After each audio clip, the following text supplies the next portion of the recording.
Good morning, everyone. Dr. Doll here, and we're back with Miss Grace Thomas. I just cleaned her up using a magic eraser, and sorry, my toddler's back there rummaging through cars. You can see how dirty she was. I mean, and she didn't even look that bad, but I love these things because they just pick up every single piece of dirt, and you want to make sure that she's really super clean. So I already did that, and now I just kind of want to tackle this orange spot that is on her ankle. I don't know if you can see, but it looks less obvious on the camera. But in person, there's this pretty substantial ring of orange around her ankle. I don't know if, maybe a child tried to paint on it or stuck a sticker on there that, there was some transfer. I've already tried to remove it using acetone, which I know a lot of people tell you not to use acetone on plastic because it can melt plastic, but in my experience, yes, it can melt plastic. It's usually cheaper types of plastic. American Girl dolls can take a little bit of acetone, especially if it's in just a small area. It won't affect the plastic. So I just try to use it sparingly. I did run over it with acetone, and as I thought, none of it came off. It is just embedded into the plastic.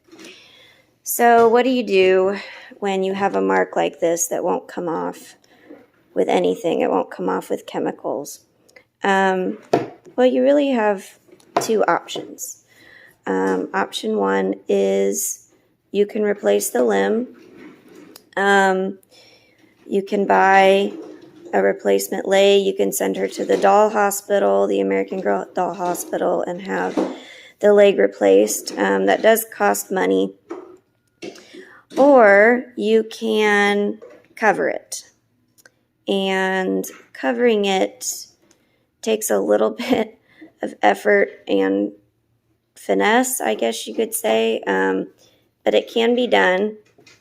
So I'm going to show you today kind of my method for covering a mark like this. I worked on a doll, I think it was Gwen. She had this very substantial bright pink mark. It was huge. It was all on her thigh like this.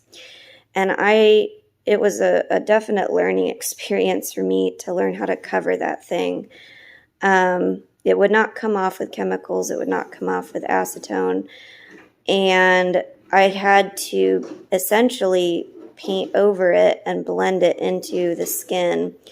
And it was a several step process of, because it was such a neon, pinky red, I actually had to neutralize it with a green first. Those of you who are familiar with the color wheel kind of know what I'm talking about. I had to neutralize it with green first because it was so bright. And then I had to blend it into the skin. And I actually have a before and after picture. I can share that. I'm not good at at video editing. I'm still kind of learning that. So I don't know how to pop that up on the screen here, but I can share a picture on my Facebook later and show you kind of the before and after of that. So anyways, this lady. So I have found, this is I believe the second to lightest skin tone for American Girl dolls. And this cheap Craft Smart golden brown color is actually a pretty good match. Which is kind of funny to me. So you'll just need a little bit of that. Now, if you use it straight like this, It will, when it dries, it will pull a little orange. I learned that the hard way. So if you don't want your girl to look like she has a bad fake tan, you have to put just the tiniest amount of blue in it to neutralize that orange. And I mean the tiniest, because you don't actually want the blue to like change the color, but you do want it to neutralize that undertone. So I'm just literally like using the tiniest amount of blue. And because I don't want that orangey undertone. And get it good and mixed up here. Okay, that's pretty good. And then it's basically like if you've ever put on concealer or foundation, it's basically the same principle. So and on that note, I actually use a real makeup brush for this, for blending, because it's the same idea. You're just trying to blend it into the skin and make it look natural. So you just kind of take the tiniest amount and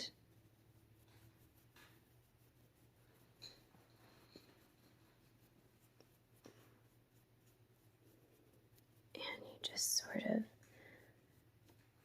you want to be careful with your brush strokes. I always try to blend out my brush strokes so that, because it, you know, when they dry, you will see them somewhat.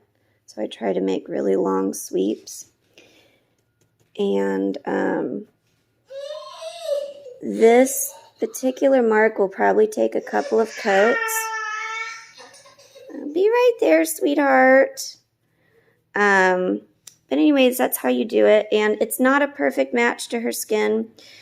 So what I do is once it's covered, I sort of blend it up and down. I'll put a little bit on this leg, and then I'll just barely touch her arms with it to make it look like her skin just has a variegation of colors rather than having, you know, one chunk of a darker color down here. I try to blend it and make it look natural.